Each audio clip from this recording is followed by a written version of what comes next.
Programa que compartimos las actividades de la Diputación, las actividades del Frente Amplio de Soriano. Muy buenas noches, Diego. Buenas noches, Enzo, y bueno, muy buenas noches a toda la teleaudiencia que nos acompaña todos los jueves en este espacio del Partido Socialista, del diputado, en el cual estamos compartiendo y difundiendo las actividades que venimos realizando tanto a nivel departamental como a nacional.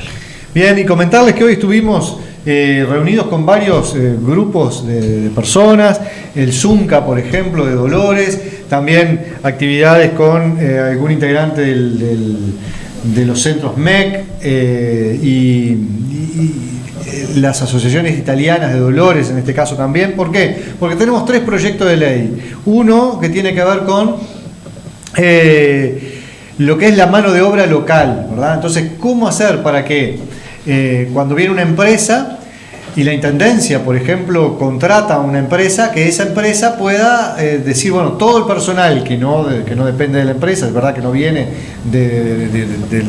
del origen, digamos, de Montevideo, de Canelones, o donde sea la empresa, todo el personal, no solamente los obreros prácticos, los oficiales, etcétera, puedan pasar o puedan contratarse de una bolsa de trabajo que está en el Ministerio de Trabajo. Entonces, primero, que esto sea posible, tanto en los proyectos de conjunción de lo público, digamos, de las famosas PPP, que son los proyectos público-privados, en lo que tiene que ver con las intendencias y, por supuesto, en la obra del gobierno nacional, que el 50%, o sea, todas las categorías, ¿verdad?, pasen una bolsa de trabajo y de allí se sortee y tenga la posibilidad todo vecino, toda vecina de poder participar y poder tener ese trabajo. También este proyecto de ley busca que las oficinas de trabajo, tanto de Dolores como de Mercedes, tengan alguna posibilidad de contralor, de inspección, para tener claro que, de que estas realidades se cumplan, ¿verdad?, y se puedan llevar adelante.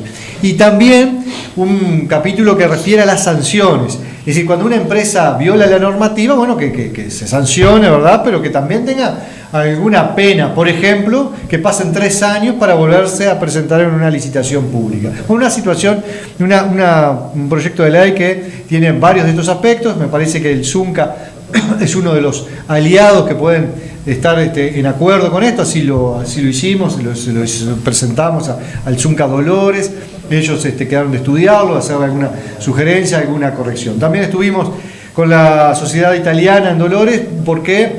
Porque tenemos un proyecto presentado por algunas sociedades italianas que refieren al Día del Inmigrante Italiano.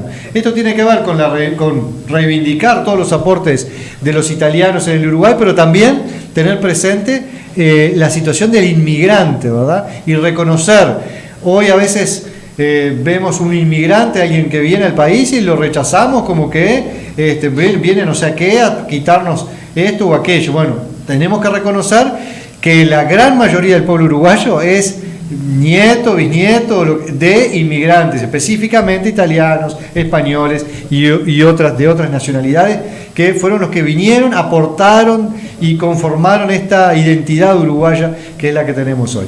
Y por último teníamos un proyecto de ley que lo estuvimos conversando con algunas instituciones dentro o que tengan referencia con el PIT-CNT, los centros MEC, etcétera, que tienen que ver con el registro de los niños o las niñas y de los apellidos en el registro civil, ¿verdad?, cuando se hace la partida de nacimiento. Hay una modificación allí para garantizar que haya la posibilidad de información a la pareja, porque hoy en día la ley garantiza de que pueda ir en los hijos de una pareja el apellido del padre o el apellido de la madre, y ellos tienen que ponerse de acuerdo, la pareja, y analizar esta situación y en base a ese análisis y a esa información decidir cuál va a ser el apellido de todos sus hijos, el primer apellido y el segundo. Entonces, hoy en día creemos que todavía tiene visos de un sistema algo patriarcal, podemos decir de alguna forma, donde todavía en la escritura de la ley que rige esto, dice que el primer apellido será el del padre, ¿verdad? cuando hay otras situaciones de otros hijos, de otro tipo de matrimonio, que ya no es así. Entonces, también trabajar con las organizaciones, escuchar sus sugerencias, sus ideas y sus planteos a realizar. Bien, entonces es un poco lo que estuvimos en la recorrida de hoy y de mañana con algunos integrantes de la comunidad del departamento de Soriano. Tres proyectos, Enzo, tres proyectos de ley que fueron trabajados en diferentes entrevistas, reuniones con ciudadanos de Soriano y con ciudadanos también de todo el país, lo que hace que esta diputación ha mantenido diferentes y mantiene reuniones con la gente, como nos propusimos cuando iniciamos el periodo hasta ahora, de atender las solicitudes y de escuchar a todos y a todas, Enzo, ¿no? Entonces, estos proyectos salen de eso, de esas reuniones con la gente que nos llaman, nos escriben por las redes sociales, que tienen intenciones de crear algo para mejorar. Desde el equipo siempre hemos estado abiertos para crear estos proyectos de cara a que mejore algo para la ciudadanía. Sí, otra de las cosas que olvidaba del día de hoy, que es un día muy intenso de trabajo, estuvimos en la escuela 112, ¿por qué? Porque esta escuela va a ir a lo que se llama el programa Visita tu Parlamento, que es un programa que a través de la presidencia de la Cámara de Diputados, financia lo que es todo el costo del transporte, del ómnibus, y después una recorrida en Montevideo, el almuerzo, la merienda, etcétera. Y y eso me parece que es una buena iniciativa que hace que hay incluso algunos niños que nunca han visto, por ejemplo, el mar, que nunca han visto el Cerro de Montevideo, que nunca han podido tener, porque a veces a uno capaz que le parece lo más común, pero a veces el tema es que algún niño va a Montevideo porque va a algún tratamiento, a algún especialista o acompañando a un familiar y no tiene la posibilidad de pasear, no tiene la posibilidad de ir a la playa, de ir al Centenario, de ir al Cerro de Montevideo o de visitar el Parlamento. Entonces, el programa Visita de tu Parlamento busca eso, mejorar las posibilidades y los derechos que todos tenemos de conocer las cosas que son del patrimonio y que hacen a nuestra patria. Sin duda que sí, vamos a estar trabajando para que los niños y las niñas de esta escuela puedan ir y conocer esto que para nosotros es normal, pero para muchos niños y niñas no es normal y les llama la atención desde comer una hamburguesa en un McDonald's como está previsto, como de conocer el Estadio Centenario, que sabemos lo que significa para todos.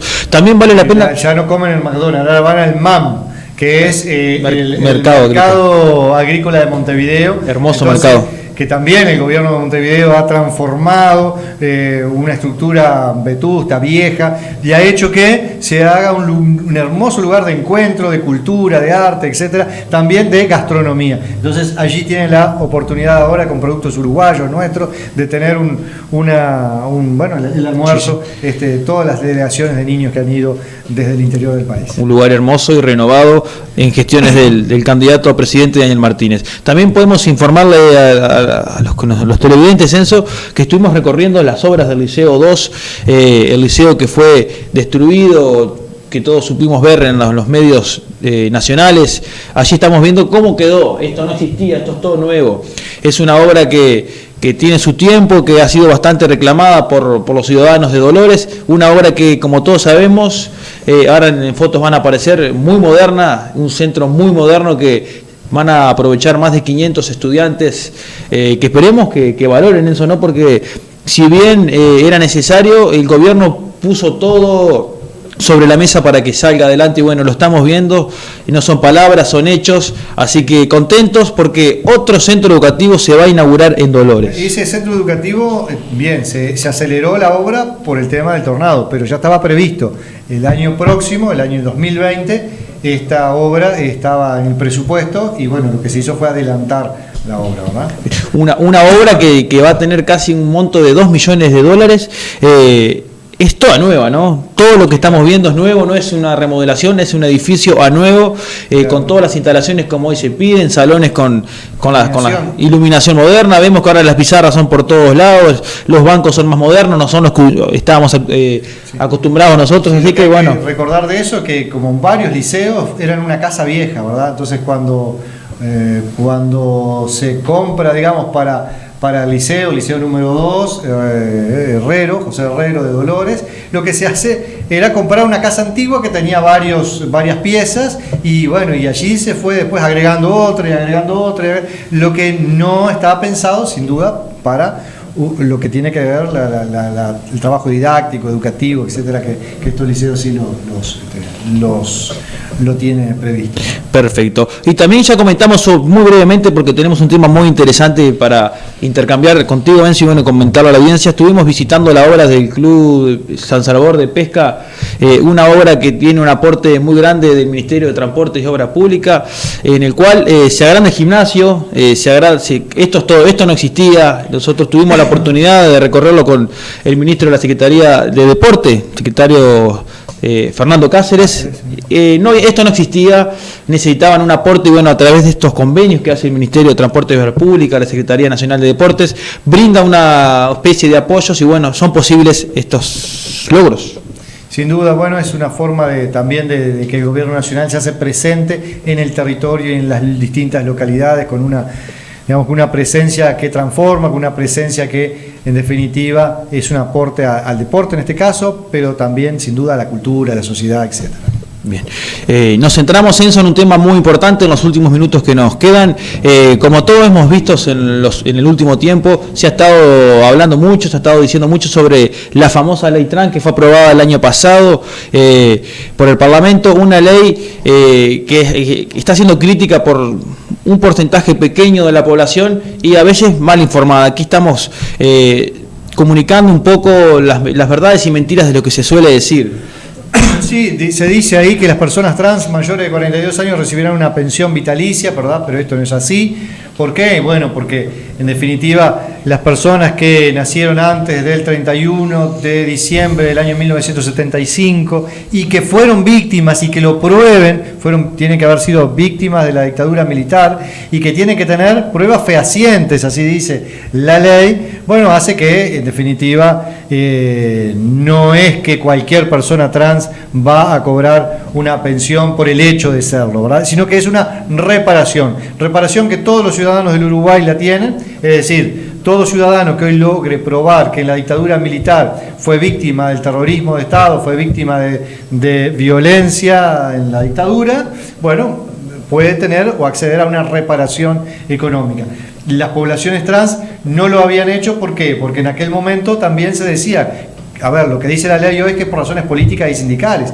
Quizás a veces las poblaciones trans lo hacen fueron víctimas por el hecho de la discriminación o por el hecho de problemas morales, decían en algún momento. Bueno, está bueno que ahora también esto se extienda a todos. O sea, eso para que le quede claro a la audiencia, es mentira cuando se dice que todos los trans van a cobrar un subsidio. Eso es totalmente falso y es una gran mentira. Para que quede claro, cuando la gente no tiene la información, eso es falso. Bien, otro de los elementos que estamos viendo que tiene que ver con el acceso a la educación, ¿verdad? A veces las poblaciones trans son sujetos de bullying, de violencia, de insultos, etcétera, y hacen que en definitiva terminen dejando la escuela, terminen dejando el liceo, después van a buscar un trabajo y bueno, y no encuentran porque a veces hay prejuicios, y entonces lo interesante es que esto también destina un 1% en los llamados que hay en los empleos públicos. Pero ¿qué pasa? A ver, y también la formación a través del INEFOP. No quiere decir que todos los empleos públicos tengan que tener población trans, personas trans. ¿Por qué? Y bueno, porque lo que dice que se tiene que tener en cuenta es el llamado. Después está el concurso y están los requisitos que se piden. Si se le pide a una persona que sea ingeniero agrónomo, no porque sea trans va a ocupar el cargo de ingeniero agrónomo, tiene que tener la titulación esa, ¿no? Y otro elemento, se nos va terminando casi el tiempo, capaz que podemos avanzar en esta, no sé si está, porque el tema que a mí me preocupa es que es una mentira. ¿Por qué? Porque hay mucha gente que está como asustada por esta ley y lo que en definitiva piensa es que con esta ley se va a poder cambiar de sexo un niño o una niña por la sola voluntad del niño o de la niña, va a un médico y le dice quiero cambiarme de sexo, a ver una intervención quirúrgica y ya está. Bueno, esto es mentira, expresamente la ley lo dice. Las intervenciones quirúrgicas para el cambio de sexo en un niño, en una niña y un adolescente no están admitidas, salvo la expresa y la obligatoria autorización del padre, ¿verdad? De la familia. Entonces, Pero por ahí se está diciendo algún tipo de mentira, entonces hay gente que por ahí, digamos, el temor, el miedo hace que reaccione de alguna manera. Por eso estamos exhortando a que el próximo domingo no ir a votar. ¿Por qué? Bueno, porque el próximo domingo lo que se hace es, en definitiva, es como si estuviera firmando para que después se pueda derogar esta ley, ¿no? Bien, así que deseamos muy buenas noches a la audiencia y pedimos por favor que antes de ir a votar se lo piensen 2 veces. No queremos retroceder en derechos, todas y todos tenemos que tener la oportunidad de elegir quiénes queremos ser en nuestra vida. Será hasta el próximo jueves.